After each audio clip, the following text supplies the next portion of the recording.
Kita coba baca di halaman 81.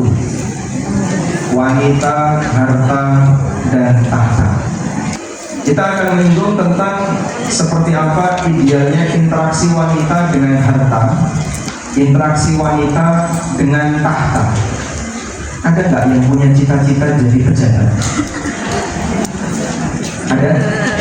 Atau istrinya pejabat? Nggak ada? Yang benar? Nggak ada selera dengan jabatan? Mana yang lebih membuat Anda berselera, harta atau tahta? Hanya ini harta ya? Sekarang kita baca beberapa catatan mengenai harta dan tahta bagi wanita.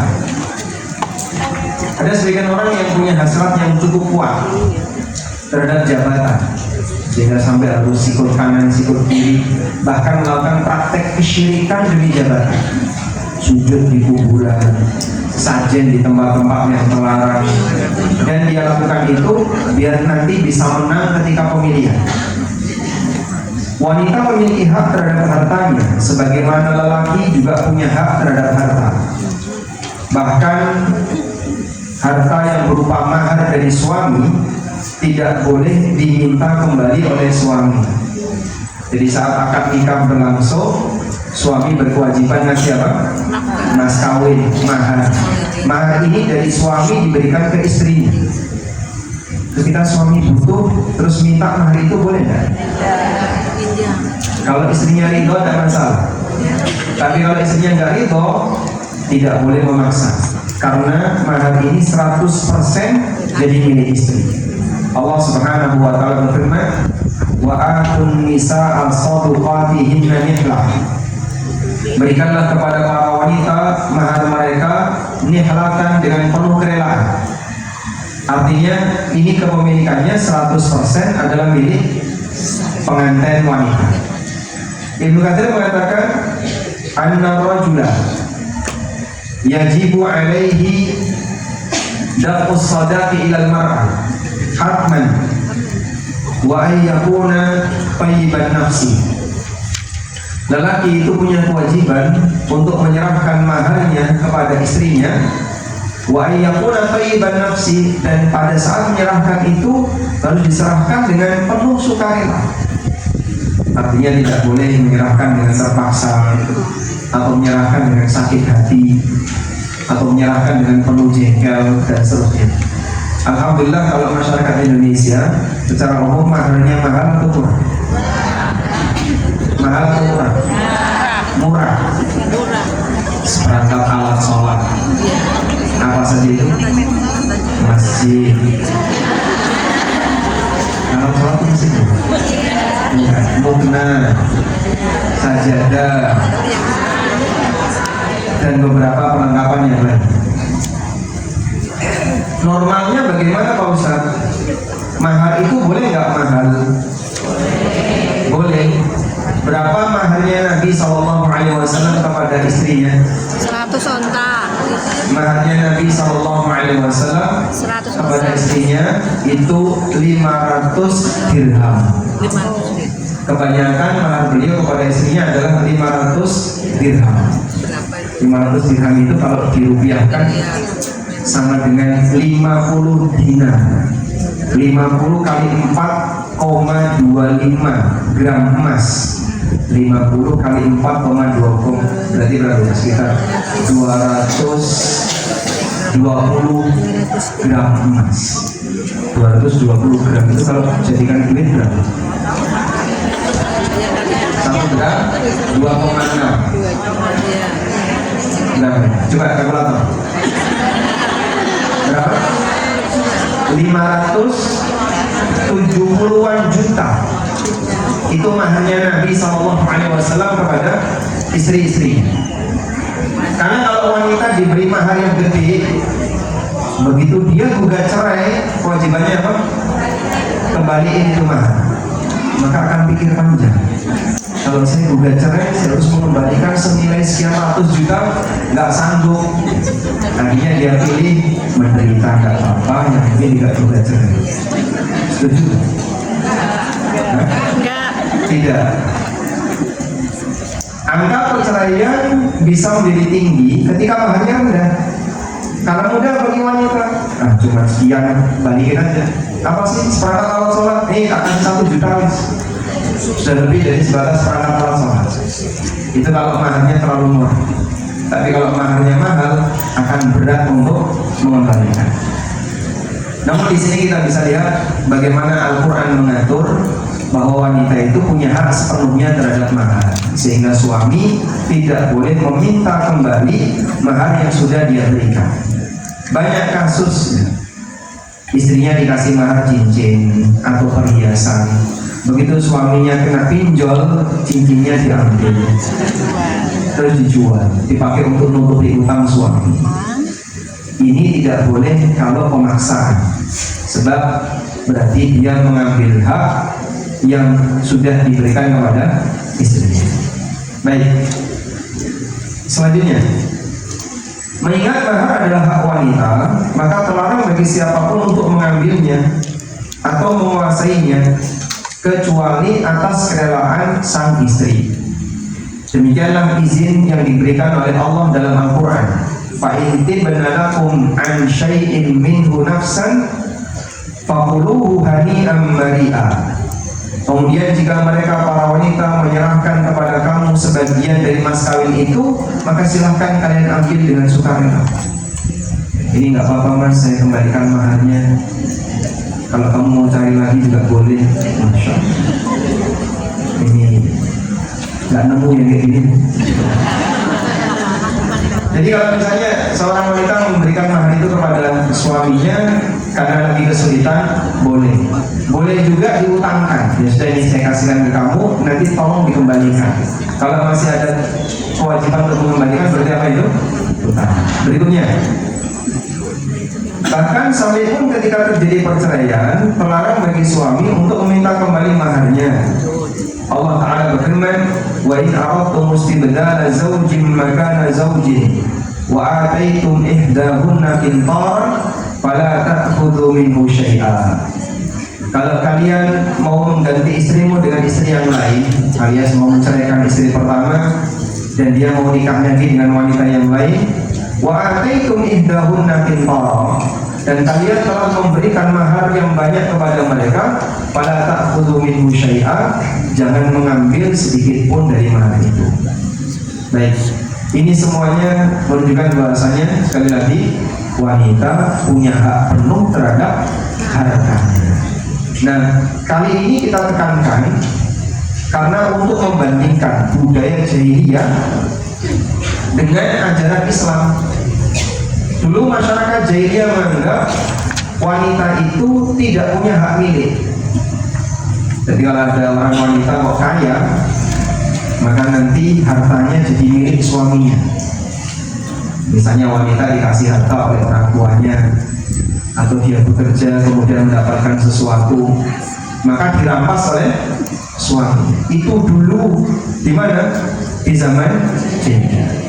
Setelah Islam datang, hak wanita itu diakui, sehingga wanita bisa memiliki harta. Kalau dulu wanita tidak bisa memiliki harta. Alhamdulillah, kita layak bersyukur kepada Allah dengan Allah mengutus Nabi Muhammad sallallahu alaihi wasallam. Lalu beliau berikan aturan, sehingga dengan dari aturan itu terlindungilah manusia yang punya hak. Bahwa itu yang punya hak, terlindungi haknya. Lelaki yang punya hak juga terlindungi haknya. Baik. Dan yang namanya kepemilikan itu dijaga.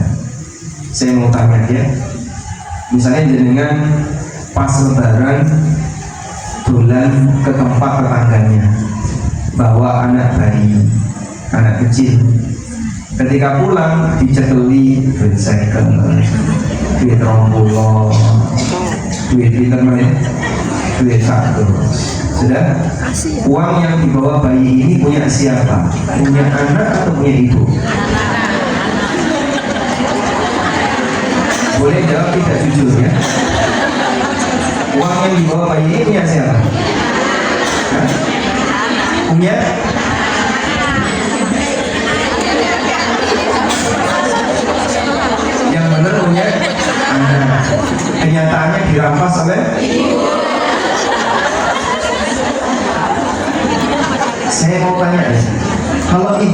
ngambil duit itu haram? Investasi bodoh. Dititipkan di ibu saja. Nanti ibu kembalikan selalu. Dan itu berulang.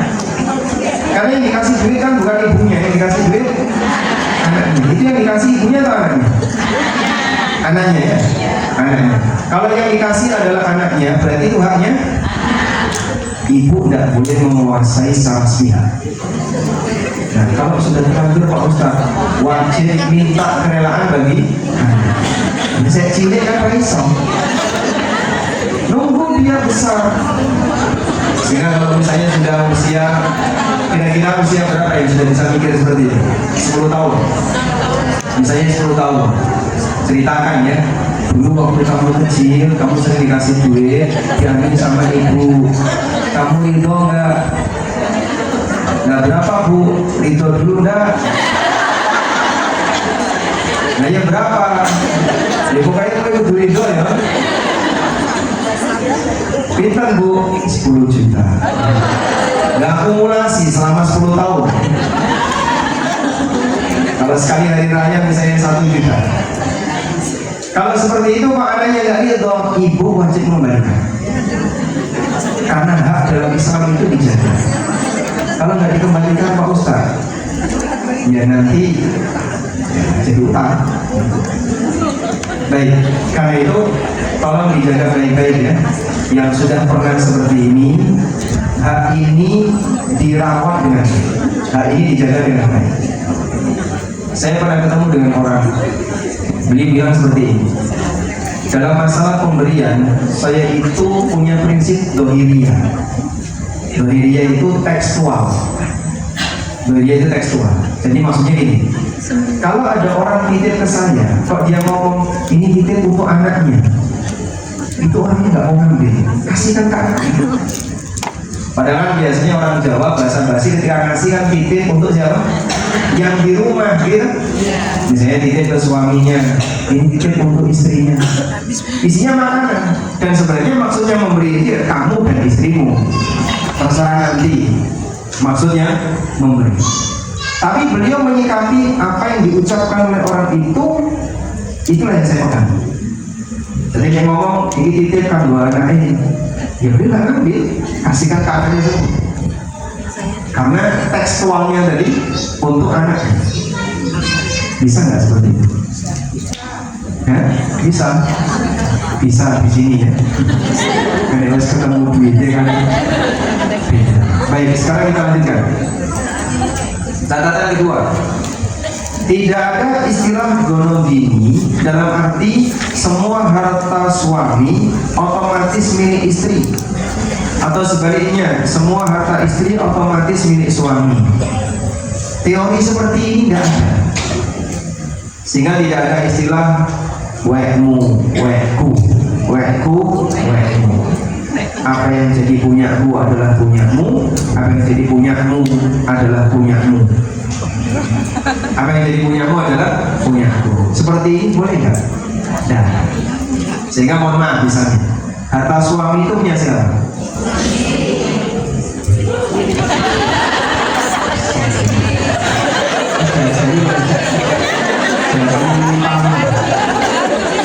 Harta suami punya siapa? Punya suami. Harta istri punya. Ya. Karena itu dalam Islam kepemilikan dijaga. Sehingga jika salah satu meninggal, maka pasangan hanya mendapatkan harta yang sah secara syar'i, yaitu senilai hak warisnya. Berapa Pak kalau hak waris istri ketika suami punya anak? 1/8. 1/8 itu 12,5%. 12,5%. Tapi 12,5% ini terkadang menguasai 100%. Ada yang misalnya suaminya meninggal, punya anak 3, laki perempuan laki. Ibunya itu tidak mau bagi waris. Ibu masih hidup kok bagi waris. Nah terus, ya kira ibu kabeh. Bapak meninggal jadi punya ibu semua. Ibu itu punya hak cuma 1/8, 12,5%. Sisanya 87,5% itu punya anak. Kalau itu dikuasai ibu semua, anak ibu butuh rambut bris. Padahal sebenarnya itu bukan haknya ibu. Maka dalam hal ini sang istri ini berdosa. Kemarin saya ketemu kasus ya, anaknya sendiri yang lapor. Ibu saya usia 70-an tahun. Dia punya banyak warisan dari bapaknya. Cuman mohon maaf, umur 70 senengannya nyekel HP, terus bermedsos, jadi korban penipuan. Jadi awalnya kan ada tawaran investasi, tawaran investasi, terus dia ikutan. Mungkin pertamanya sedikit, cuma sekian puluh juta, 10 juta, dibalik 11 juta, lu dapat untung. Investasi lagi, langsung gede 300 juta, hilang. Ketika hilang, dia berusaha untuk urus-urus, ketemu orang yang mencoba menawarkan, baik saya coba bantu urus ya, tapi coba saya dikasih bantuan dulu nilai sekian, nanti biaya administrasi di awal, transfer lagi, diorot-orot terus sampai rumah warisan itu kena gadai, digadaikan, habis semua. Sehingga yang awalnya dulu kaya raya dari peninggalan suaminya, gara-gara main medsos sampai habis. Sehingga dulu yang pernah dikasihkan ke anaknya diambil lagi. Ini kan bahayanya, mohon maaf, wes tuwa dolanan net sing nom ya bahaya kalau bagi sama juga. Saya 2 kali ketemu seperti itu, dan itu dua-duanya ibu-ibu. Yang satu sampai sudah transfer 70-an juta, tiba-tiba datang nangis minta bantuan. Ya kita nggak bisa ngomong, ini ranah-ranah mungkin polisi, tapi polisi juga nggak bisa bantu. Sulit untuk melacak penipu-penipu seperti ini. Makanya jangan gampang ya main medsos, terutama tawaran-tawaran investasi. Anda kalau tidak berpengalaman di area itu, jangan coba-coba bermain di sana. Termasuk juga ada penawaran kerja paruh waktu. Dia disuruh kerja ini kerjanya nggak begitu berat. Dan setelah kerja nanti distorkan laporannya. Setelah lapor dibuatkan aplikasi. Nih kerjaan kamu sudah sekian. Cuma terserah angka. Kalau dikonversi kamu dapat gaji misalnya 1,3 juta. Ya. Nah, syaratnya untuk bisa mengambil gaji ini harus digenapi jadi 5 juta. Untuk bisa genapi itu, kau boleh transfer sisanya. Jadi kalau dari 1,3 gajinya, maka transfer 3,7. Kerjanya mungkin nggak sulit, ngupas bawang.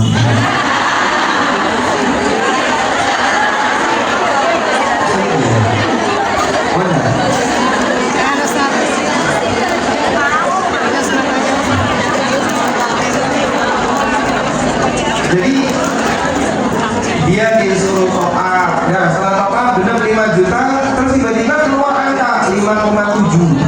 Kok jadi bertambah? Iya nih, duitmu cuma dikasih angka saja, jadi 5,7 juta. Senang dia, oh keluar sekarang jadi 5,7. Nanti ini kalau ditarik bisa untung 700 tambahnya. Dan tapi sayangnya ini nggak bisa ditarik, harus genap jadi 10 karena sudah di atasnya. Terus top up lagi dikirim, terus kecil-kecil dikirim sampai sekitar sekian belas juta gitu, dan nggak keluar apapun. Subhanallah. Ini keluarga saya sendiri karena dia cerita, aku kok gelem yang ini menyambut gawe rapi bayar malah pembayar hilang sekian. Korbannya adalah tawaran investasi. Ada juga ya, dia dipandu sama mentor. Ini nanti kamu ikuti saja arahan mentor. Kamu boleh investasi di tempat kami. Dia cuma ditunjukin konversinya itu kan konversi angka virtual. Nyatanya enggak ada. Cuma angka saja yang keluar kelihatannya banyak, mau ditarik jadi duit. Kalau tahu tidak kejahatan selalu ada di mana-mana, sehingga menuntut kita untuk selalu waspada, jangan gampang tertipu dengan dunia medsos.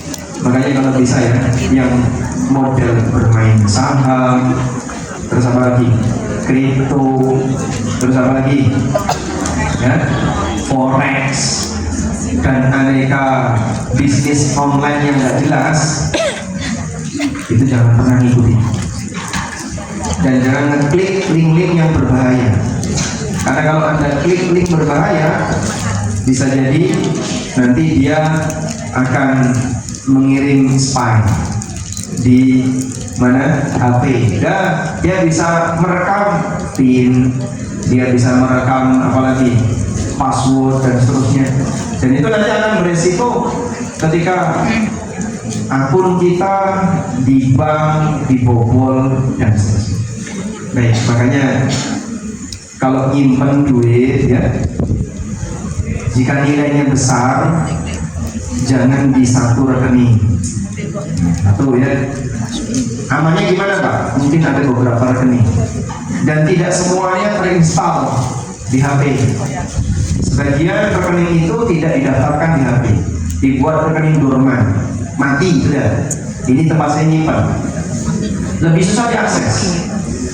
Walaupun mungkin bank kita dalam lembaga sekuritas, tapi celah pembobolan masih ada. Kemudian juga ketika menggunakan QRIS, mungkin Anda sebaiknya pakai aplikasi tambahan. Jadi tidak QRIS pakai aplikasi bank, tapi QRIS pakai aplikasi tambahan. Misalnya aplikasi GoPay atau OVO. Jadi top up dulu ke sini sedikit, terus pakai QRIS. Nah itu kalau misalnya ada QRIS yang nakal, kemudian dia mencoba mau ngambil, isinya nggak banyak. Tapi kalau QRIS langsung bank yang isinya miliaran begitu QRIS, ini kalau kena resikonya bisa besar. Baik, tapi lebih aman dititipkan ke suaminya. Oh, nggak aman. Lebih aman, lebih melakukan. Selanjutnya, artinya jika aturan gonok gini itu berlaku dalam Islam, seharusnya jatah suami atau jatah istri lebih banyak dibandingkan setengah dan seperempat. Dan kita lihat bahwasanya dalam warisan itu maksimal jatah suami setengah, maksimal jatah istri seperempat. Berarti kan tidak ada gonok gini dalam Islam. Yang ada apa Pak? Kalau ada suami istri kerja bareng, lalu hasilnya menjadi harta bersama, misalnya dipakai untuk beli rumah dari hasil bersama, dipakai beli kendaraan dari hasil bersama. Kalau salah satu meninggal, maka harta ini sebelum bagi waris diapain dulu? Dibagi. Kemarin istri ikut terlibat dalam pembelian rumah, berapa persen? 40%. Maka 40% dari rumah itu tidak dibagi waris. 60%-nya baru yang dibagi waris. Baik. Dan dalam pembayaran zakat, dalam fikih zakat itu seperti sholat. Sehingga bayar zakat itu kembali kepada pribadi masing-masing. Saya ulangi ya.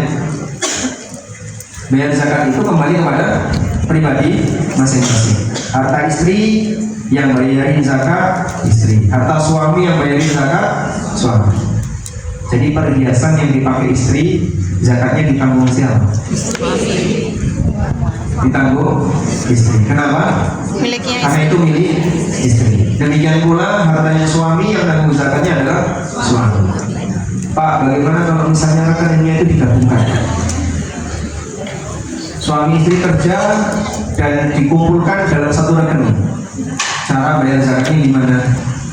Kalau punya istri dan punya suami masing-masing di atas nisab, istri punya harta di atas nisab, suami punya harta di atas nisab, lalu digabungkan, maka boleh zakatnya bareng.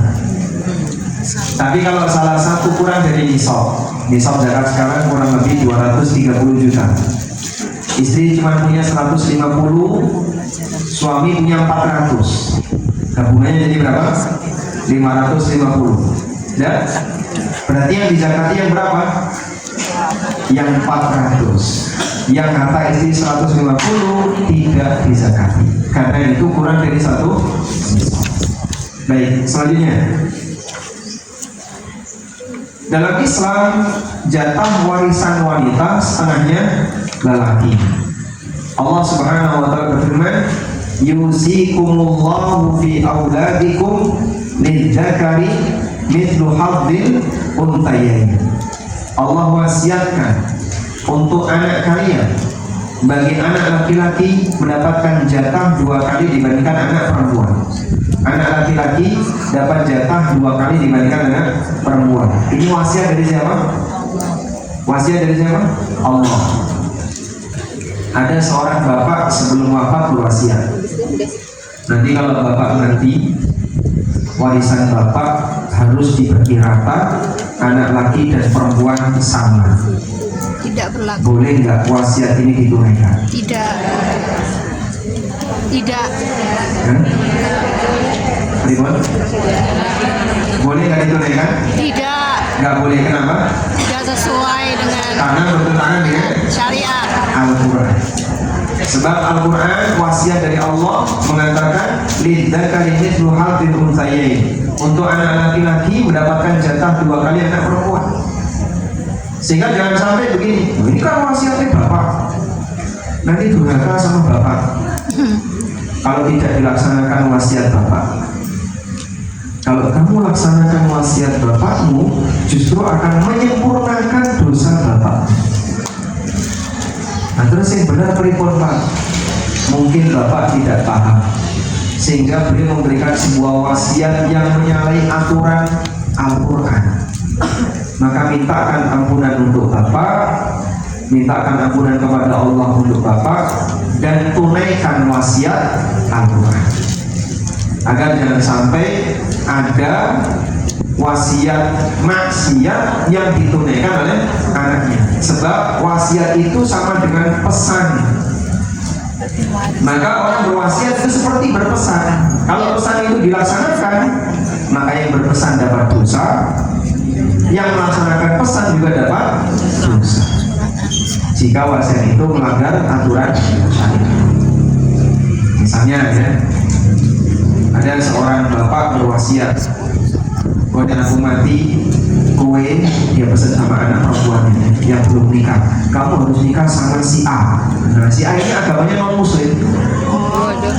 Boleh nggak dipenuhi? Tidak. Kenapa? Melanggar Karena syariat. pernikahannya tidak sah. Sehingga beliau berpesan yang melanggar aturan, ketika ditunaikan maka dosanya sempurna. Yang berpesan dapat dosa, yang melaksanakan pesan juga dapat dosa. Baik. Karena itulah satu hal yang perlu dipahami dalam masalah warisan. Warisan itu harta nemu. Harta nemu itu maksudnya apa? Ini bukan dari hasil kerja kamu. Ini pemberian dari harta orang tuamu atau harta orang lain yang meninggal dunia lalu dikasihkan ke kamu atas aturan Allah. Maka karena warisan itu harta nemu, sehingga dalam Islam warisan ini tidak dimasukkan dalam daftar harta yang bermartabat. Tidak masuk dalam kategori harta yang bermartabat. Suatu ketika ada sahabat yang bertanya kepada Nabi SAW, ya Rasulullah, ayyul kasbi atyab. Ya Rasulullah, pendapatan apakah yang paling thayyib? Thayyib itu artinya apa? Baik. Baik. Kalau Pak thayyib, Yang baik. Pendapatan apakah yang paling thayyib? Kemudian Rasulullah SAW mengatakan, amalur rajul biyadihi wa kullu bai'in mabrur. Pendapatan yang paling thayyib adalah pendapatan yang diperoleh oleh seseorang dari kerja pribadinya. Dia kerja lalu mendapatkan hasil, itu pendapatan yang paling thayyib. Sehingga Anda misalnya menjahit lalu dapat upah, ini pendapatan yang paling thayyib. Disebut sebagai pendapatan yang paling thayyib karena pendapatan ini tidak bergantung kepada orang lain, sehingga yang bersangkutan dia mandiri. Yang kedua adalah wa kullu bai'in mabrur, transaksi yang dilakukan dengan cara mabrur. Transaksi yang mabrur itu apa sih Pak? Transaksi yang saling ridho maksimal, tidak ada unsur penipuan, tidak ada unsur ditutup-tutupi, terbuka dengan baik, sehingga Allah akan datangkan keberkahan. Anda bisa catat ya, keberkahan transaksi terletak pada kejujuran dan keterbukaan. Keberkahan transaksi jual beli terletak pada apa? Kejujuran dan keterbukaan. Sehingga ketika transaksi jual beli semakin jujur, semakin terbuka, berkahnya makin besar. Nah, biasanya orang kalau jualan kemudian ada yang cacat pada barang, yang dia lakukan Copi. ojo sampai ngerti, ditutup-tutupi, sehingga begitu sudah terjadi transaksi juga mulai kok yang ini kecewa pembelinya. Ketika ada kekecewaan itu, maka jadinya tidak ridho 100%, itu mencabut keberkahan. Nabi SAW pernah bersabda, al-bayyi'ani bil khiyar, penjual dan pembeli itu punya hak khiyar untuk melanjutkan atau membatalkan akad. Hak khiyar itu artinya hak pilih untuk lanjut atau batal.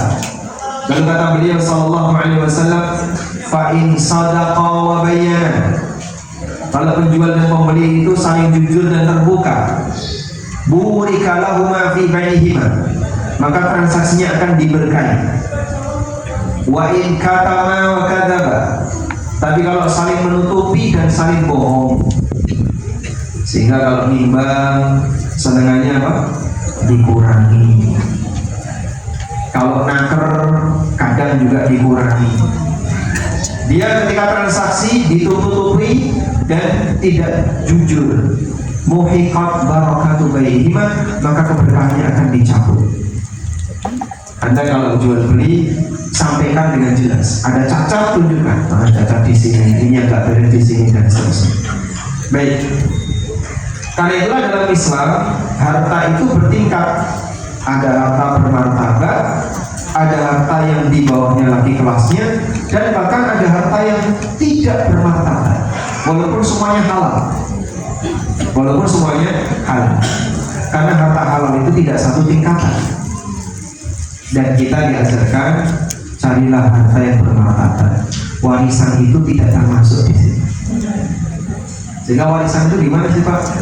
Ya harta nemu.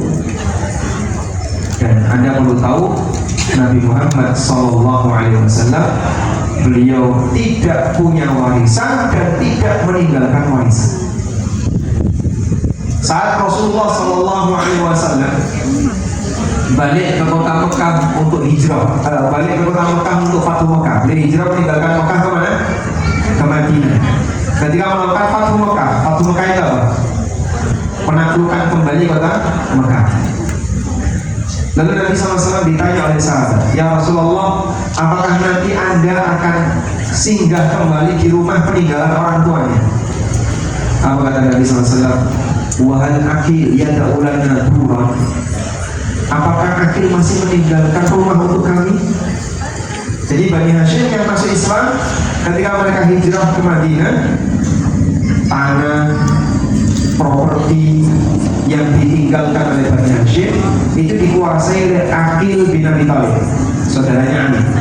Nah Aqil inilah yang menguasai, dan yang jual-jual itu Aqil.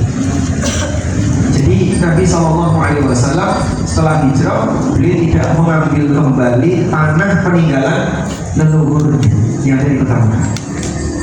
Makanya Nabi SAW tidak punya rumah di Mekah. Sehingga saat Fathu Mekah, beliau hanya hijrah sementara, terus beliau balik lagi ke Madinah. Baik, sekali lagi warisan itu bukan harta yang bermartabat. Saya mau tanya, ada nggak yang nggak dapat warisan dari orang tuanya? yang nggak dapat warisan dari Bapak? Ada. Ada? Hah? Nggak dapat warisan dari Bapak? Masya Allah. Sabar ya. Yang penting suaminya kaya. Jadi kalau misalnya nggak dapat warisan, ya, rezeki tidak kurang. Sebab masing-masing hamba jatah rezekinya sudah ditetapkan oleh Allah SWT. Selanjutnya, mengingat warisan itu adalah aturan yang telah Allah tetapkan, maka selayaknya setiap hamba menerima aturan yang sudah Allah tetapkan.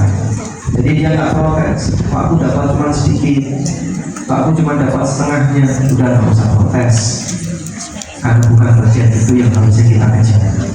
Baik, selanjutnya berkaitan dengan masalah tahta, ada sebuah hadis di mana Nabi SAW ketika itu mendengar berita Raja Persia mati digantikan oleh putrinya. Raja Persia mati digantikan oleh putrinya. Lalu Nabi SAW bersabda, la yufliha qaumun wallau amrahum imra'atan. Satu kaum tidak akan beruntung, tidak akan menang kalau yang jadi pemimpin adalah wanita. Makanya idealnya yang jadi pemimpin itu siapa? Laki-laki. Pemimpin wilayah, pemimpin apalagi misalnya pemimpin masyarakat, idealnya adalah lelaki. Wanita boleh saja memimpin, namun untuk urusan yang hanya khusus wanita, seperti ketua majelis taklim khusus ummahat, itu yang memimpin siapa? Ya dari unsur mereka sendiri, tidak masalah. Tapi kalau misalnya mimpin lingkungan, mimpin apalagi misalnya satu kelurahan atau RT dan seterusnya, itu sebaiknya diserahkan kepada yang laki-laki. Selanjutnya, Wilayah kuasanya melibatkan. jika seorang wanita memiliki suami atau anak, seorang pemimpin, maka hendaknya dia mendukung suami dan anaknya untuk semakin bertakwa kepada Allah dalam menangani rakyatnya. Misalnya, suaminya menjadi pejabat, sikap istri seharusnya gimana? Dukung suaminya untuk bisa menjadi pejabat yang baik. Jangan malah ngejar target. Misalnya, bapak minta jatah, mama minta pulsa. Akhirnya malah jadi beban bagi rakyat karena istrinya ngejar target. Sebutkan seorang wanita yang suaminya adalah raja, tapi karena peran wanita ini sehingga terbentuk sebuah negara besar. Awalnya kekuasaannya itu kecil, tapi karena peran wanita ini jadi negara yang besar. Siti Asia. Siapa nama wanita? Beliau istrinya Muhammad bin Su'ud. Oh, namanya? Muhammad bin Su'ud dulunya hanya kepala suku. Kepala suku di daerah yang kecil. Oh, namanya? Dan di tempat-tempat yang lain ada banyak kepala suku. Saat Syekh Muhammad bin Sulaiman At-Tamimi itu datang, jadi dulu terpecah jadi banyak kerajaan, ada kerajaan kecil, kayak kita dulu kan, ada kerajaan Demak, ada kerajaan Mataram, ada kerajaan apa lagi? Kalau di Jawa Barat itu namanya apa?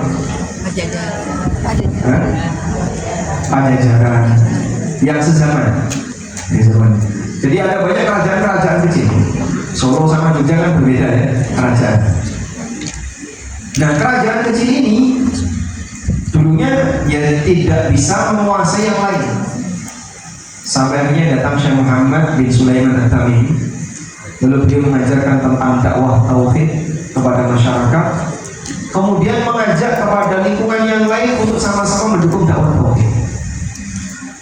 Awalnya mereka menolak, dan ketika menolak terjadilah kemudian perebutan wilayah. sampai satu demi satu berhasil dikuasai sehingga jadi satu wilayah besar namanya Saudi. Makanya diberi nama kerajaan Saudi karena dari keturunan Muhammad bin itu pengaruh dari seorang wanita namanya Ratu Mudi. Nah, Ratu Mudi ini yang mempengaruhi Muhammad bin Saud. Kamu terima Syekh Muhammad itu, jadikan sebagai tamu kamu dan gurumu dalam belajar agama, lalu Allah Subhanahu wa Ta'ala berikan wilayah yang lebih luas untukmu. Wallahu ta'ala. Baik, mungkin itu yang bisa kita sampaikan.